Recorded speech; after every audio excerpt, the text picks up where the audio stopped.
शराब घोटाला शरद रेड्डी से 60 करोड़ रुपए की रिश्वत लेने वाले भारतीय जनता पार्टी के लोगों ने किया है। भारत के प्रधानमंत्री महंगाई पे बात नहीं करते महोदया, बेरोजगारी पे बात नहीं करते महोदया, और हद तो तब हो गई जब देश के प्रधानमंत्री मुजरा जैसे शब्द का इस्तेमाल करते हैं। शर्म आती है। दुनिया के सबसे बड़े लोकतंत्र के प्रधानमंत्री ऐसी भाषा का इस्तेमाल कर रहे हैं, जिन्होंने देश ही नहीं पूरे दुनिया में सबसे बेहतरीन काम करके दिखाया।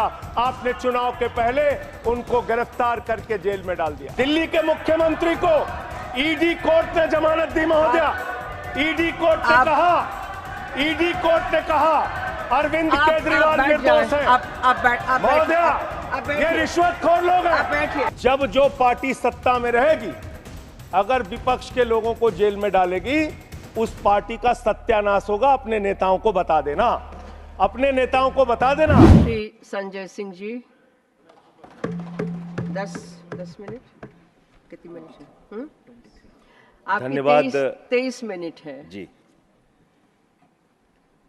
बहुत बहुत धन्यवाद वाइस चेयरमैन महोदया कि आपने मुझे महामहिम राष्ट्रपति के अभिभाषण पर अपनी बात कहने का मौका दिया। 11 महीने के बाद इस सदन में दोबारा आने का मौका मिला महोदया, और इस बीच कई घटनाएं घटित हुई। मैं उसकी डिटेल में नहीं जाना चाहता, लेकिन राष्ट्रपति जी के अभिभाषण में जो बिंदु आए हैं उसके बारे में जरूर आपके सामने कुछ बात कहना चाहता हूं। महोदया, जिक्र किया गया कि भारत दुनिया का सबसे बड़ा लोकतंत्र है और बहुत अच्छे ढंग से चुनाव संपन्न हुआ, लेकिन ये चुनाव कई घटनाओं का साक्षी रहा महोदया। इस चुनाव के अंदर हमने देखा विपक्ष के नेताओं को पकड़ पकड़ के कैसे जेल में डाला गया। ईडी का, सीबीआई का, जांच एजेंसियों का दुरुपयोग करके राज्यों के मुख्यमंत्री को जेल में डाला गया, मंत्रियों को जेल में डाला गया। इस चुनाव में हमने देखा भाषा का स्तर। भारत के प्रधानमंत्री महंगाई पे बात नहीं करते महोदया, बेरोजगारी पे बात नहीं करते महोदया, किसानी पे बात नहीं करते। इस देश के अंदर अग्निवीर योजना के कारण भारत की सीमा को कमजोर करने का आपने काम किया, उस पे बात नहीं करते। भारत के प्रधानमंत्री, बड़े अफसोस के साथ कहना पड़ रहा है, कभी मुगल पे बात करते हैं, कभी मटन पे बात करते हैं, कभी मदरसा पे बात करते हैं, कभी मछली पे बात करते हैं, और हद तो तब हो गई जब देश के प्रधानमंत्री मुजरा जैसे शब्द का इस्तेमाल करते हैं। शर्म आती है। दुनिया के सबसे बड़े लोकतंत्र के प्रधानमंत्री ऐसी भाषा का इस्तेमाल कर रहे हैं। महोदया, इस चुनाव में हमने देखा हमारे दिल्ली के मुख्यमंत्री अरविंद केजरीवाल, उनको चुनाव से पहले जबरदस्ती पकड़ के जेल में डाल दिया गया महोदया। अरविंद केजरीवाल वो मुख्यमंत्री हैं जिन्होंने शिक्षा के क्षेत्र में काम किया, स्वास्थ्य के क्षेत्र में काम किया, बिजली फ्री देने के क्षेत्र में काम किया, पानी फ्री देने के क्षेत्र में काम किया। महोदया, माताओं और बहनों को बस की फ्री यात्रा देने का काम किया, बुजुर्गों को तीर्थ यात्रा कराने का काम किया। एक ऐसे मुख्यमंत्री जिन्होंने देश ही नहीं पूरे दुनिया में सबसे बेहतरीन काम करके दिखाया, आपने चुनाव के पहले उनको गिरफ्तार करके जेल में डाल दिया। और मुद्दा क्या बनाया? तथाकथित शराब घोटाला। आज मैं आपके सामने इस सदन में बताना चाहता हूं महोदया, शराब घोटाला किसने किया, यह जानकारी पूरे देश को होनी चाहिए। यह जानकारी भारतीय जनता पार्टी के मित्रों को होना चाहिए। यह भारतीय जनता पार्टी के नेता, देश के प्रधानमंत्री को भी होना चाहिए। शराब घोटाला शरद रेड्डी से 60 करोड़ रुपए की रिश्वत लेने वाले भारतीय जनता पार्टी के लोगों ने किया है। आप लोगों ने इलेक्टोरल बॉन्ड के जरिए चंदा लेने का काम, रिश्वत खाने का काम, भ्रष्टाचार करने का काम किया है। शराब घोटाला तुमने किया है। शराब घोटाले की बात करते हैं महोदया। महोदया महोदया यही चिल्लाने का काम करते हैं। मैं अपनी बात कहना चाहता हूं महोदया। कृपया दिल्ली के मुख्यमंत्री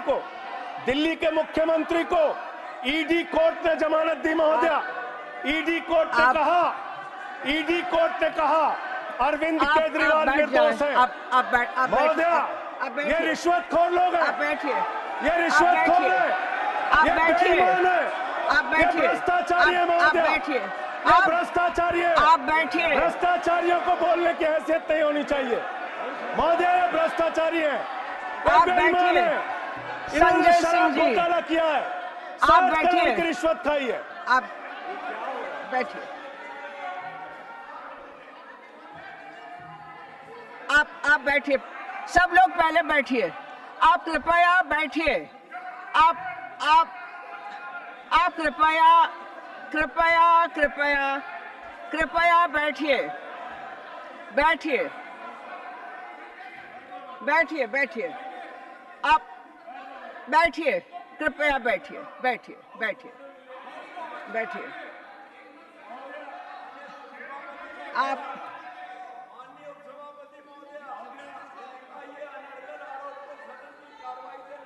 अरे ठीक है, गलत सही आप नहीं तय करेंगे महोदया। आप महोदया भाजपा के मित्र हमारे नाराज हो गए महोदया। सच सुनने के बाद नाराजगी होती है महोदया। आप नाराजगी सुनिए। होती है। सुनिए। सच सुनने के बाद नाराजगी होती है। सुनिए। मेरी इन लोगों से सहानुभूति है। आप सुनिए। मैं सहानुभूति रखता हूं इन लोगों से। सुनिए, कृपया सुनिए। रिश्वतखोर लोग हैं सर महोदया। आप ये बेईमान लोग हैं। ये बेईमान है। ये भ्रष्टाचारी है महोदया। ये रिश्वतखोर है। ये डाकू गब्बर सिंह है। ये डाकू गब्बर सिंह है महोदया। डाकू गब्बर सिंह। आप अभी बैठिए। आप लोग बैठिए। पहले बैठिए। ना मैं नहीं सुनूंगी।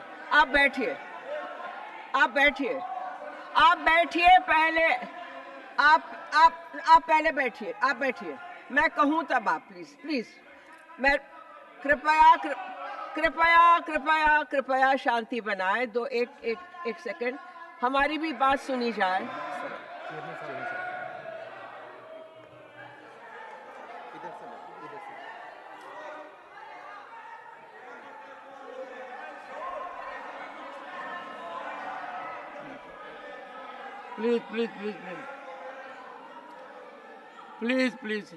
Please.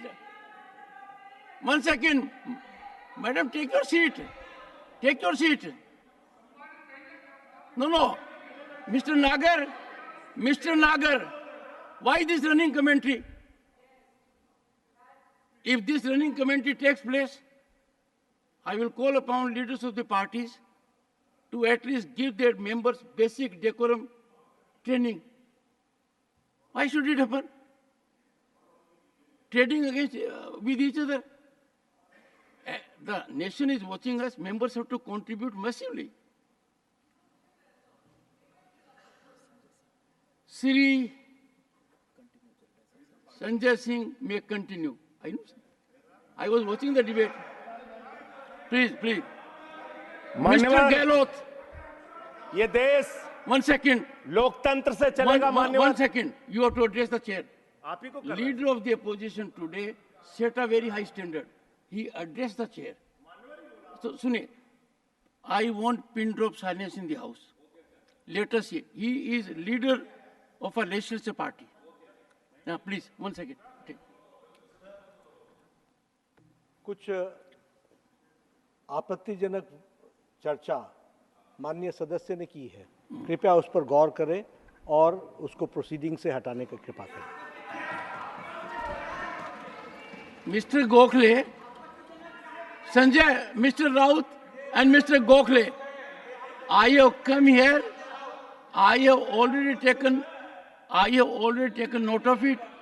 And let me tell the honorable members, whenever there is something objectionable, even if Mr. Sanjay Rao says something objectionable, not only his address will be looked into, he can point out to the address of someone else also. Sanjay Singh ji, मान्यवर संजय सिंह जी, धन्यवाद मान्यवर। एक आपको मंत्र देता हूं, जी मान्यवर। और गुरु मंत्र तो इसलिए नहीं दे सकता क्योंकि आपके तो पहले ही गुरु हैं। हाँ, मेरे गुरु रघु ठाकुर जी हैं। मेरे गुरु जी रघु ठाकुर हैं। तो आप मेरे राजनीतिक गुरु रघु ठाकुर हैं। इन लोगों को नहीं पता होगा, मैं बता रहा हूँ। रघु ठाकुर जी का मेरा क्या संबंध है, ये रघु ठाकुर जी से पूछिए। इनको नहीं मालूम होगा, सुनिए, इसलिए इनको बता। मेरे को एड्रेस करना। और एक गुरु मंत्र यह है कि आप जो शालीनता से बोलोगे और जो रिकॉर्ड होगा वो इतिहास का हिस्सा ही नहीं, 140 करोड़ जनता को भी पता लगेगा। धन्यवाद मान्यवर। उसके अलावा कोई व्यवधान होगा तो ये एनर्जी यहीं खत्म हो जाएगी। धन्यवाद मान्यवर। आप ऊर्जावान हैं मान्यवर और अच्छे वक्ता हैं, बोलिए। मान्यवर, लीडर ऑफ द हाउस ने आपके सामने कहा है, मेरे स्पीच में मैं आपसे खुद अनुरोध कर रहा हूं मान्यवर, लीडर ऑफ द हाउस की बात को मानते हुए, कोई भी बात तथ्यों के परे हो तो निश्चित रूप से उसको कार्रवाई से आप हटा दीजिएगा। ये मैं अनुरोध कर रहा हूं। गुड। मान्यवर, राष्ट्रपति जी के अभिभाषण में अमृतकाल की चर्चा की गई। हमने देखा अमृतकाल मान्यवर, हमने देखा किस तरह से विपक्ष के नेताओं को पकड़ पकड़ के जेल में डाला गया। महाराष्ट्र चले जाइए तो अनिल देशमुख जी को 14 महीने जेल में रखा गया, बाद में कह दिया न्यायालय ने सबूत नहीं, जमानत मिल गई। संजय रावत जी को 100 दिन 103 दिन जेल में रखा गया मान्यवर, बाद में उनको जमानत मिल गई, कोई सबूत नहीं। मुझे 6 महीने जेल में रखा गया मान्यवर, और 3 जजों ने सुप्रीम कोर्ट के मुझे जमानत दे दी। दिल्ली के मुख्यमंत्री, अब देख लीजिए, मैं आपके नियम का पालन कर रहा हूं मान्यवर। बोलते रहिए। दिल्ली के मुख्यमंत्री मान्यवर ईडी कोर्ट के सामने अपने उनके वकील जो दलील देते हैं, जो बहस करते हैं, जो अपना पक्ष रखते हैं, उसके आधार पर ईडी कोर्ट ने कहा, और यह फैसले में दर्ज है मान्यवर, कि अरविंद केजरीवाल पूरी तरीके से निर्दोष है और ईडी उनके खिलाफ बायस होकर काम कर रही है, दुर्भावना से काम कर रही है, और उनके खिलाफ मनी ट्रेल का कोई मामला नहीं है। ये मैं इसलिए आपके सामने बोल पा रहा हूं कि ये कि कोर्ट का फैसला है, सार्वजनिक है मान्यवर, इसलिए मैं बोल रहा हूं। एक सेकंड जी। माननीय सदस्यगण, अपने देश में व्यवस्था के तहत एक कानूनी प्रक्रिया है। उस कानूनी प्रक्रिया के तहत ही व्यक्ति ट्रायल फेस करता है, कई बार उसको जेल भेजा जाता है, कई बार जमानत दी जाती है। जिनको जमानत दी जाती है उनको बाद में सजा भी हो जाती है। जिनको जमानत नहीं दी जाती, सुनिए, कांट यू प्लीज सुनिए, जिनको जमानत नहीं दी जाती है वो बरी हो जाते हैं। ये एक प्रक्रिया है। पर जिस फैसले की आप चर्चा कर रहे हैं वो फैसला सब जुडिस है, उस फैसले पर रोक लगी हुई है। वो फैसला ऊपर की अदालत के अंदर निर्धारित होना है। तो उस परिस्थिति में आप उस फैसले को सही मानकर न्यायालय के ऊपर टिप्पणी कर रहे हैं। देश के एक न्यायालय ने अपना विवेक लगाकर उस फैसले को स्थगित कर दिया है। Therefore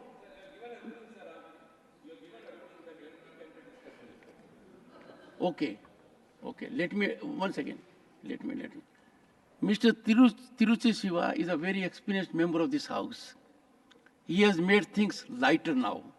He thinks I can say everything and anything myself, or you can say it. No, Tiruchi ji, no, Mr. Tiruchi Siva.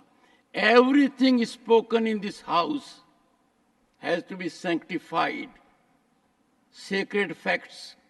This house cannot be, I said, a ground for free fall of information. If suppose someone wants to level an allegation against Mr. Sanjay Raut, his reputation is at stake. He has earned reputation in public life. I cannot allow that member unless he satisfies me it is sanctified. Similarly, that privilege is not without regulation. That privilege is a heavy responsibility. As a matter of fact, Constitution has given that privilege to us, that whatever we speak in this house, the public at large cannot bring criminal case against us, cannot bring civil case against us. That protection is given, but that protection is given to me also, that I must protect 140 crore people. You cannot say anything and everything here, Tiruchiji. You have to say something keeping in view dignity of your office as a member of parliament and facts that are unimpeachable, beyond question. Therefore, if Sanjay Singh has made reference to a judgment which has been stayed, which means that judgment, till the judgment of the upper court comes, is non-existent. Therefore, Sanjay, you can't take reference to that. Go ahead, make your point. आपका protection चाहिए sir, मिलेगा? आपका संरक्षण चाहिए मान्यवर। बोलिए क्या चाहिए? तो आपने बिल्कुल ठीक कहा मान्यवर, वो मामला हाई कोर्ट से स्टे हो गया। मैं मानता हूं, मैं अगली बात यही कहने जा रहा था, लेकिन वो स्टे किन परिस्थितियों में हुआ मान्यवर? बगैर ट्रायल कोर्ट के ऑर्डर की कॉपी के भारत न्यायपालिका के इतिहास में पहली बार स्टे हुआ है संजय मान्यवर। हाई कोर्ट से ऑर्डर की कॉपी नहीं थी मान्यवर, सुनिए और स्टे कर दिया गया। सुनिए जी, एक सेकंड बैठिए। माननीय सदस्यगण, आप लोगों से मेरा अनुरोध है, and we have a distinguished senior advocate also there, Vikas Bhattacharya ji, we can not discuss conduct of a judge in the manner he has given his order. Therefore, you are directly questioning a judge that he has passed an order without, if you say, I have no details on it, and I'll tell you, judges in their wisdom pass orders on Sunday, judges in their wisdom pass orders at midnight, judges in their wisdom pass orders without even order of the trial court. Therefore, keep away from this issue. Confine to the other part of it. Please, go ahead. अमृतकाल की चर्चा हुई मान्यवर। विपक्ष के नेताओं को पूरे देश में सरकार के द्वारा टारगेट किया गया, और सिर्फ विपक्ष के नेताओं का सवाल नहीं मान्यवर, बंगाल के 3 मंत्री भी जेल में हैं। अभी झारखंड के मुख्यमंत्री को जमानत मिली है कोर्ट से, और बिहार में जांच एजेंसियों का दुरुपयोग, महाराष्ट्र में जांच एजेंसियों का दुरुपयोग, दिल्ली में जांच एजेंसियों का दुरुपयोग। अब क्या करना चाहते हैं? मैंने अटल जी का भाषण सुना मान्यवर, उन्होंने कहा दुर्भावना से राजनीति नहीं होती, बड़े दिल से राजनीति होती है, बड़े मन से राजनीति होती है, बड़े मन की राजनीति करना सीखिए। ऐसे विपक्ष के लोगों को टारगेट करना ठीक नहीं है, ये अच्छी राजनीति नहीं है आपकी। आपने दिल्ली के स्वास्थ्य मंत्री को जेल में डाल दिया, उस आदमी का 36 किलो वजन कम हो गया जेल में मान्यवर, 36 किलो। आप इनकी टीका टिप्पणी सुन रहे हैं? हमारे दिल्ली के संजय जी, जो फिर तो मैं बोल नहीं पाऊंगा। जो व्यक्ति जेल में है, उसको जेल में किसने डाला है? इनकी जांच एजेंसियों ने सर, न्यायालय ने। इनकी जांच एजेंसियों ना न्यायालय ने झूठे मामले बनाकर, देश भारतवर्ष झूठे मामले बनाकर, भारतवर्ष दुनिया के अंदर वो देश है जिसकी न्यायपालिका सुदृढ़ है। Sit down. मैं अपनी बात करूं सर, पहले I'll give extra time.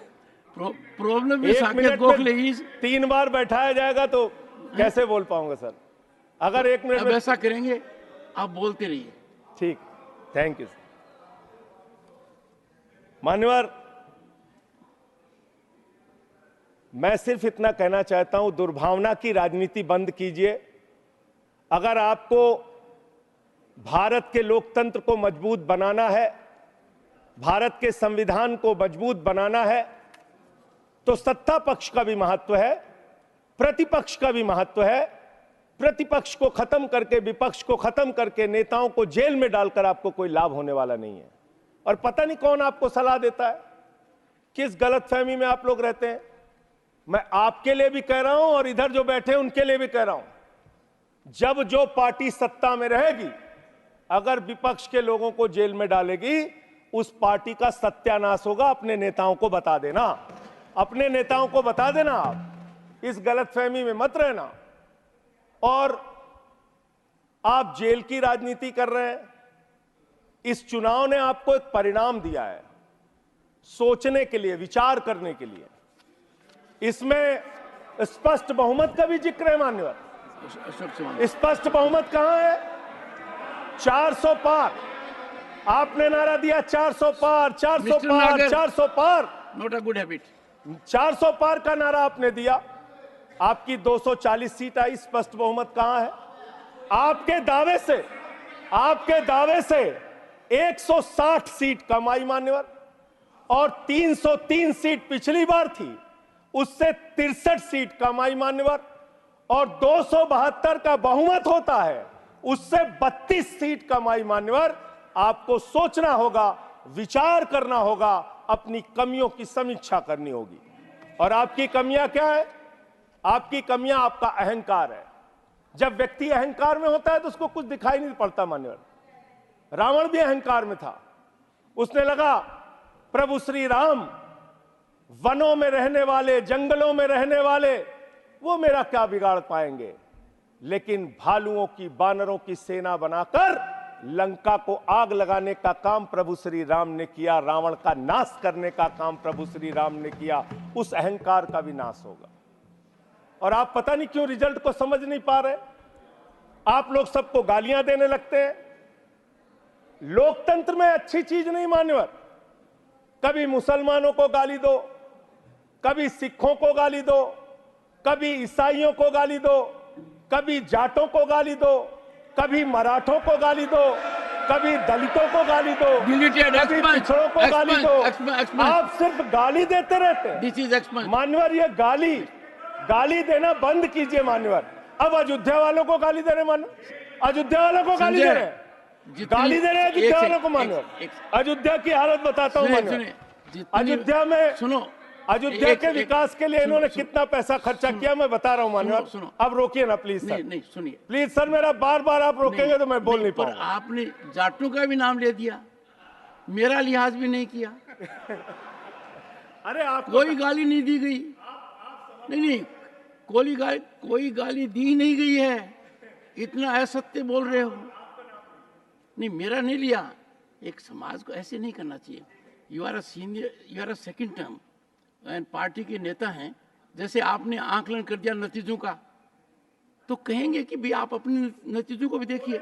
नहीं, लोकसभा चुनाव में आपके भी नतीजे आए हैं, आए नहीं आए? चलिए,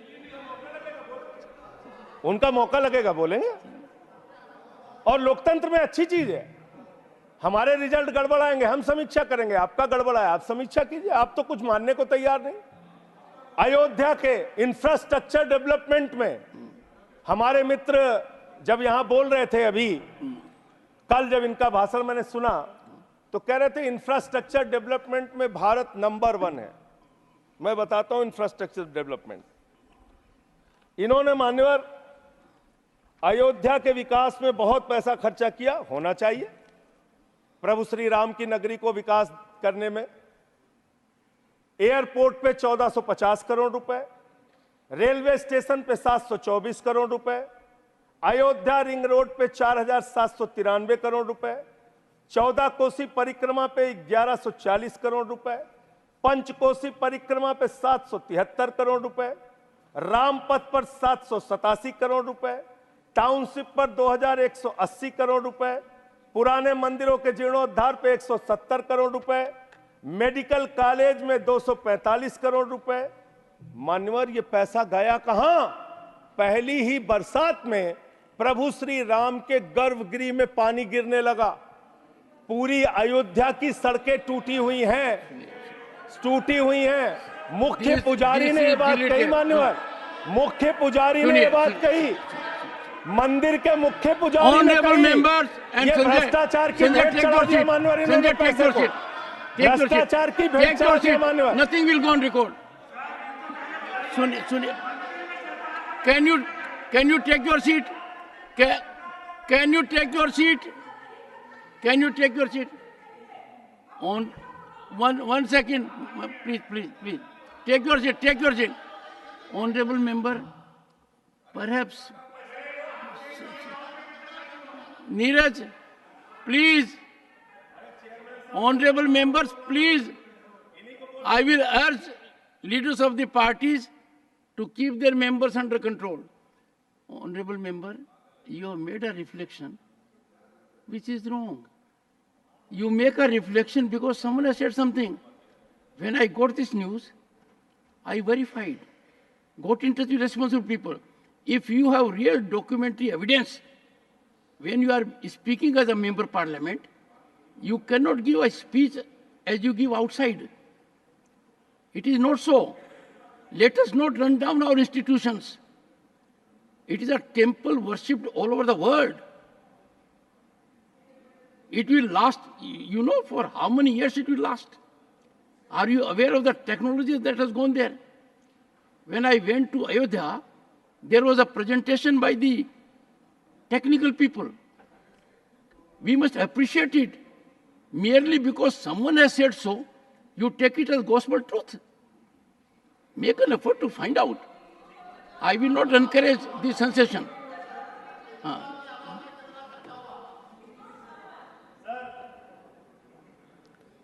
इस अमृत काल के दौरान तमाम घटनाएं देश में घटित हुई।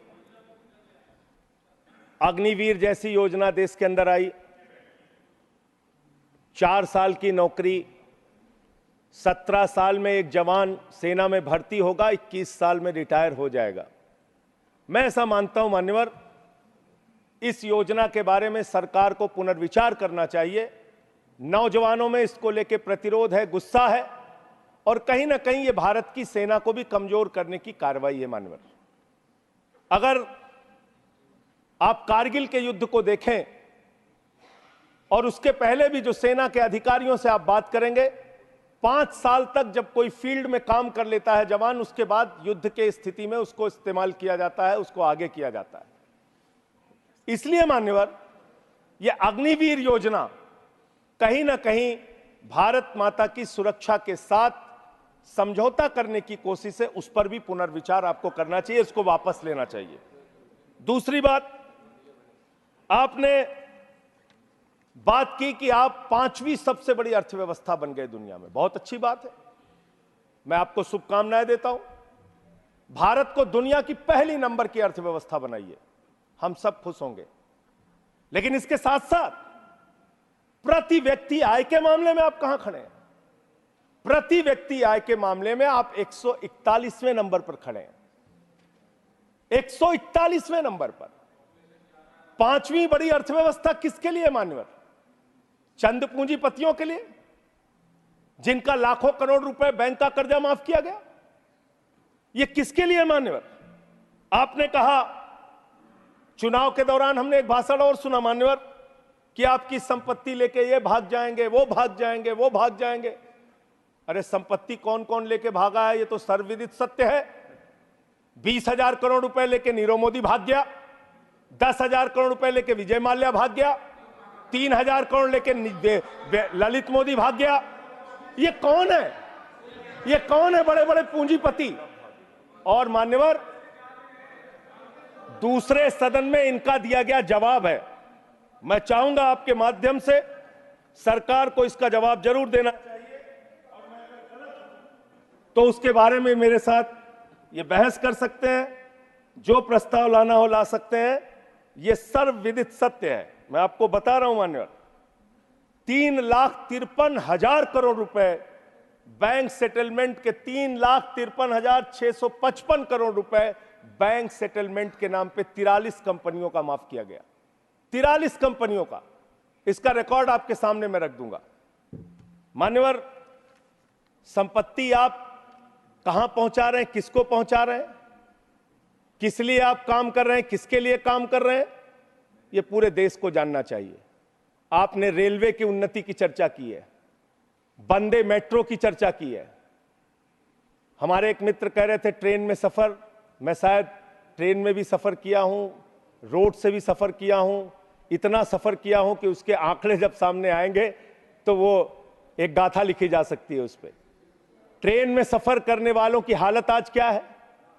इंसान को भूसे की तरह भर के एक जगह से दूसरे जगह जाना पड़ता है। मान्यवर, लखनऊ में उतरिए, वहां पर कुली मिले मुझे मान्यवर, उनके लिए एक वादा किया था बहुत पहले, और आप एक उदार हृदय के व्यक्ति हैं, मैं चाहता हूं आपके माध्यम से सरकार तक ये बात जानी चाहिए।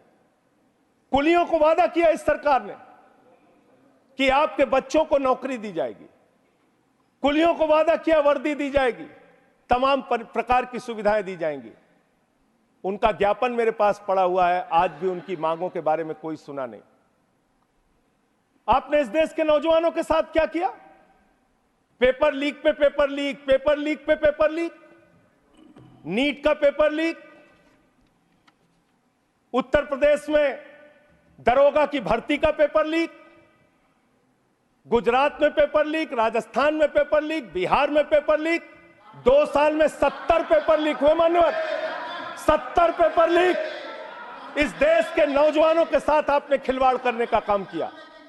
2 करोड़ छात्रों और नौजवानों की जिंदगी बर्बाद हुई पेपर लीक के कारण। कौन जिम्मेदार है उसके लिए? कैसे कार्रवाई होगी? आप कमेटियां बनाते हैं, एनटीए जो एग्जाम करा रहा है, मैं ये मांग करता हूं आपके माध्यम से उस एनटीए के अधिकारियों की जांच होनी चाहिए, और उन लोगों की जांच कराकर जो लोग भी इसमें शामिल हैं उनको गिरफ्तार करके जेल में डालिए और एनटीए को भंग कीजिए मान्यवर, क्योंकि बार बार जब जब एनटीए एग्जाम करा रहा है पेपर लीक हो रहा है। यह बड़ा सवाल है, इसके बारे में आपको सोचना चाहिए। दूसरी बात मान्यवर, आपने कहा राज्यों के विकास से ही देश का विकास होता है। यह बात सुनकर मेरी आंखों में आंसू आ गया। इतनी बढ़िया बात, इतना उदार हृदय आपका, वाह वाह वाह वाह वाह वाह। राज्यों के विकास से देश का विकास होता है। पिछले 9 साल में मान्यवर 324 करोड़ रुपए से ज्यादा दिल्ली को नहीं दिया इन्होंने, 324 करोड़ से ज्यादा नहीं दिया, क्योंकि यहां पर आम आदमी पार्टी की सरकार है। यहां पर शिक्षा मंत्री को जेल में डालना है, स्वास्थ्य मंत्री को जेल में डालना है, मुख्यमंत्री को जेल में डालना है, यहां विकास के लिए हमारा सहयोग नहीं करना। तीर्थ यात्रा योजना रोक लगाओ, होम डिलीवरी योजना रोक लगाओ, मोहल्ला क्लिनिक योजना रोक लगाओ, आप सिर्फ बिजली फ्री योजना रोक लगाओ, पानी फ्री योजना रोक लगाओ। आपका काम सिर्फ रोक लगाने के लिए है।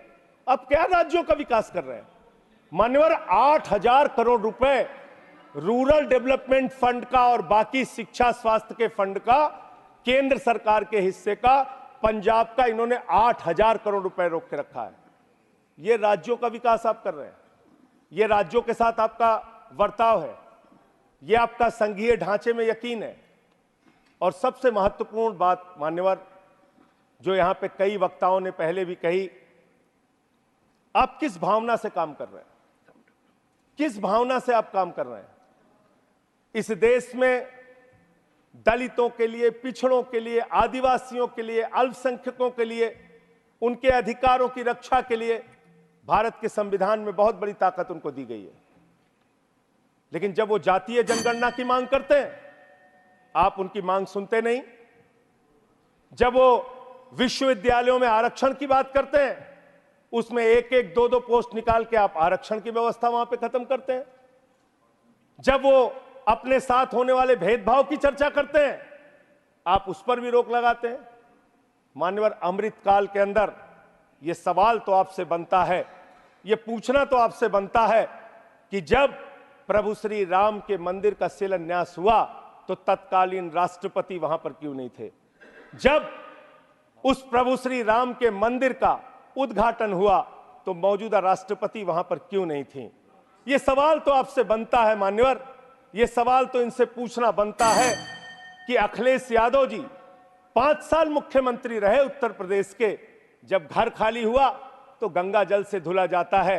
और मुझे शर्म आती है, आजादी के 75 साल के बाद मान्यवर कन्नौज में एक मंदिर में दर्शन करने चले गए अपनी पत्नी के साथ, उस मंदिर को गंगा जल से बीजेपी के लोगों ने धुलने का काम किया। ये आपका रवैया है पिछड़ों के प्रति, दलितों के प्रति। मान्यवर, मैं समय अपने साथियों का कम कर लूंगा, मैं अपनी बात कहना चाहता हूं। मान्यवर, ये रवैया ठीक नहीं है, इतना भेदभाव, इतनी दुर्भावना ठीक नहीं है। इस देश के दलितों को, पिछड़ों को, आदिवासियों को, अल्पसंख्यकों को अपना मानिए। इस चुनाव ने एक संदेश आपको यह भी दिया है कि हम कोई पाकिस्तान नहीं है, हम अफगानिस्तान भी नहीं है, हम हिंदुस्तान हैं और हम मिलकर रहना चाहते हैं। पूरी धर्मनिरपेक्षता को मजबूत करके मिलकर रहना चाहते हैं। संविधान को अपने आगे रखकर मजबूती से उसके साथ चलना चाहते हैं। मानवर, ये देश हिंदुओं का भी है, मुसलमानों का भी है, सिखों का भी है, ईसाइयों का भी है, बौद्धों का भी है, जैनियों का भी है। ये देश सबका है। मान्यवर, इस भावना से आप देश को आगे लेके चलिए, पूरा देश आपके साथ खड़ा होगा। इतनी नफरत, इतनी दुर्भावना आपके मन में क्यों है? क्यों आप सबको अपने से दूर करने की कोशिश करते रहते हैं? इस पार्टी को भारतीय जनता पार्टी ही रहने दीजिए। इस पार्टी को मान्यवर भारतीय झगड़ा पार्टी मत बनाइए। मैं इन लोगों से कहना चाहता हूं, झगड़े लड़ाई से कुछ देश को मिलने वाला नहीं है। झगड़े लड़ाई से देश की उन्नति होने वाली नहीं है। आपको 240 सीटें मिली हैं, आप गठबंधन की सरकार चला रहे हैं, आप चलाइए, लेकिन इसके साथ साथ विपक्ष की भी अपनी भूमिका है, उस भूमिका को ध्यान में रखिए। विपक्ष को भी अपने साथ लेकर चलिए। इतना अगर आप टारगेट करके एक एक पार्टी को खत्म करने की कोशिश करेंगे, तो जो दूसरों को खत्म करने की कोशिश करता है वो अपने आप ईश्वर उनको सही रास्ते पे पहुंचाने का काम करता है। और रावण का अहंकार नहीं चला मान्यवर, तो किसी और का अहंकार क्या चलेगा? और हिंदू धर्म कितना विराट धर्म है, कितना विशाल धर्म है। हिंदू धर्म तो वसुदेव कुटुंबकम की बात करता है, कहता है पूरा विश्व हमारा परिवार है। हिंदू धर्म कहता है मान्यवर, कोई भी पूजा हम लोग खत्म करते हैं, कहते हैं धर्म की जय हो, अधर्म का नाश हो, प्राणियों में सद्भावना हो, विश्व का कल्याण हो। लेकिन अफसोस है कि भारतीय जनता पार्टी की मानसिकता है प्राणियों में दुर्भावना हो, प्राणियों में बंटवारा हो, प्राणियों को आपस में बांटा जाए। इनके लिए बहुत अच्छी लाइन है, वो मैं कहना चाहता हूं। बहुत ही अच्छी लाइन आप लोगों के लिए लिख कर लाया था कि किस तरह से आप लोग मुद्दों से ध्यान हटाना चाहते हैं। सभी का ध्यान बांटा जा रहा है, सभी का ध्यान बांटा जा रहा है। यह हिंदुस्तान बांटा जा रहा है, सभी का ध्यान बांटा जा रहा है। यह हिंदुस्तान बांटा जा रहा है। हमें ये मंदिर और मस्जिद दिखाकर हमारा ध्यान बांटा जा रहा है, हमारा ध्यान बांटा जा रहा है। ध्यान बांटने की कोशिश मत कीजिए, मुद्दों पर बात कीजिए। बेरोजगारी बड़ा मुद्दा है, महंगाई बड़ा मुद्दा है, अशिक्षा बड़ा मुद्दा है, अग्निवीर बड़ा मुद्दा है, देश को कैसे तरक्की, भ्रष्टाचार बड़ा मुद्दा है।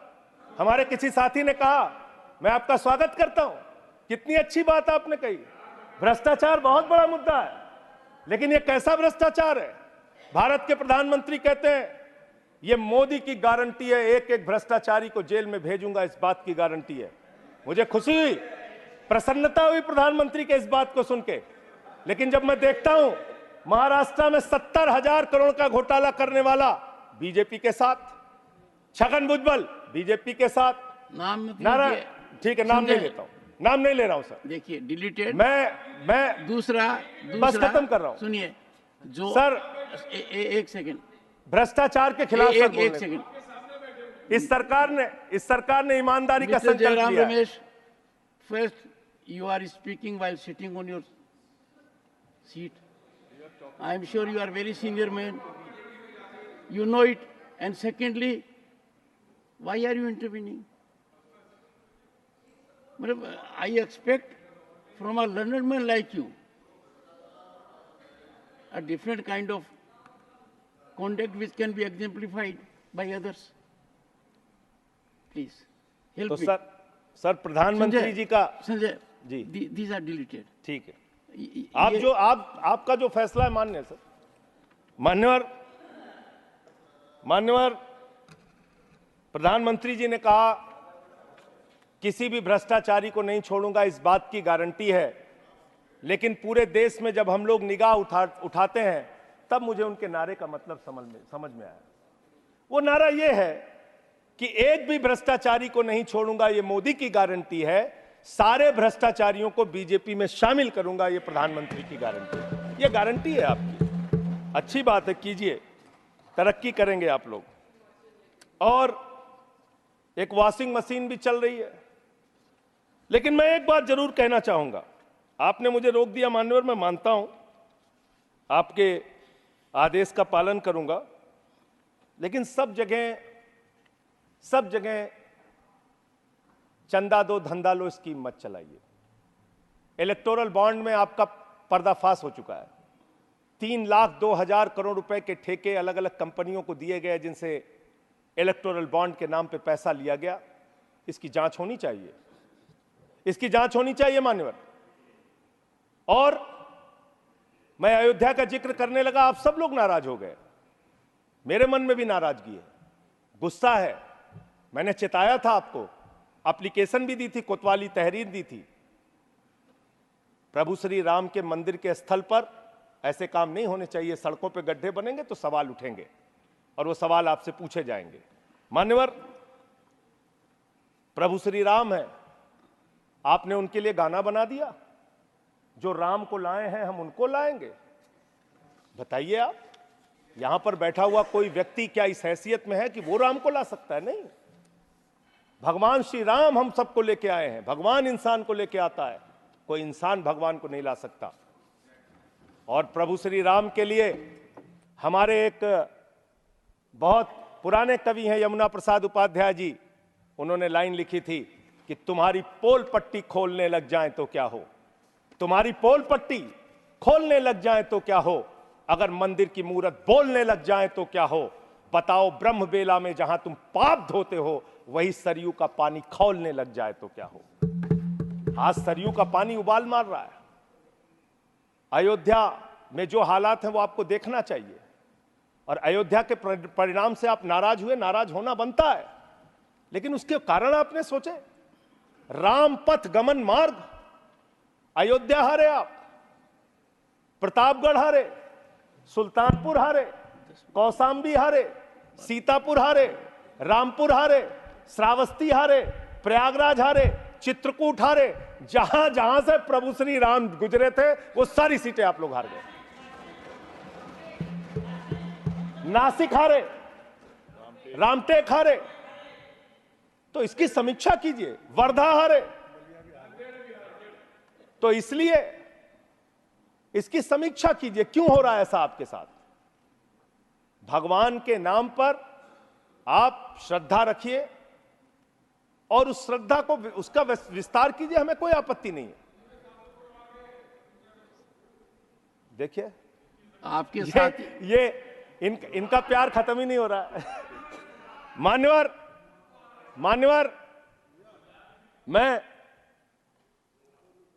मैं सिर्फ इनसे इतना कहना चाहता हूं, आप जो दिल्ली के साथ कर रहे हैं, जो हमारे मुख्यमंत्री के साथ कर रहे हैं, अंतिम बात उनके बारे में कह के अपनी बात को खत्म करूंगा। इससे आपका कोई राजनीतिक फायदा नहीं होगा। मेरी बात को इस सदन में बोल रहा हूं, इसको याद रखिएगा। इससे आपका कोई राजनीतिक लाभ होने वाला नहीं है। और आप 1925 की संस्थाएं, 100 साल हो गया, 100 साल पुरानी संस्थाएं, वहां से निकले हैं आप लोग। 100 साल हो गया, लेकिन दिमाग अभी भी बच्चों का, अभी बच्चों की तरह खेल रहे हैं। अरे मैं राजनीति में आया डॉक्टर लोहिया को पढ़ के, लोकनायक जयप्रकाश नारायण को पढ़ के, राष्ट्रपिता महात्मा गांधी को पढ़ के, शहीद आजम भगत सिंह को पढ़ के। आप सोचते हैं कि आप अरविंद केजरीवाल को जेल में डाल के, सिसोदिया को जेल में डाल के, सत्येंद्र जैन को जेल में डाल के, संजय सिंह को जेल में डाल के हमारी पार्टी को खत्म कर देंगे? ये होने वाला नहीं है, ये कतई होने वाला नहीं है। याद रखना, इस शरीर के 100 टुकड़े भी कर देंगे आप, तो आपके सामने झुकने वाले नहीं हैं, आपसे लड़ेंगे और जीतेंगे। आप डालिए, उत्पीड़न कीजिए, जितना करना चाहते हैं आप कीजिए उत्पीड़न। 6 महीने जेल में रखा आपने सोचा आपके सामने नतमस्तक हो जाएंगे? इस मां भारती ने बहुत सारे बेटे ऐसे पैदा किए हैं जो आपके सामने कभी सर नहीं झुकाएंगे, आपसे लड़ने के लिए तैयार रहेंगे। याद रखिएगा। मान्यवर, आपने मुझे राष्ट्रपति जी के भाषण पर अपनी बात कहने का मौका दिया। 11 महीने के बाद बोल रहा था। बहुत सारे मुद्दे मैंने आपके सामने रखे जिससे सरकार को चेताने का प्रयास किया। कितना चेतेंगे, कितना जागेंगे, ये तो मुझे नहीं मालूम, लेकिन एक ही बात कह के अपनी बात को खत्म करूंगा कि अभी सवेरा है। अगर आप सही रास्ते पे आ जाएंगे तो अच्छा है। अहंकार के रास्ते पे विनाश ही मिलेगा, आपको विकास नहीं मिलेगा, देश को आप आगे लेके नहीं जा पाएंगे। अहंकार छोड़ दीजिए। ये सबसे बड़ी बीमारी आप लोगों को लग गई है। सबका मजाक उड़ाना, सबको गालीबाजी करना, ये सब छोड़ दीजिए। इससे आपका कोई फायदा होने वाला नहीं है। इससे कोई फायदा नहीं होने वाला है। हम आ भी भरते हैं, हम आ भी भरते हैं मान्यवर, हम आ भी भरते हैं तो हो जाते हैं बदनाम, और वो कत्ल भी करते हैं तो चर्चा नहीं होता। बहुत बहुत धन्यवाद।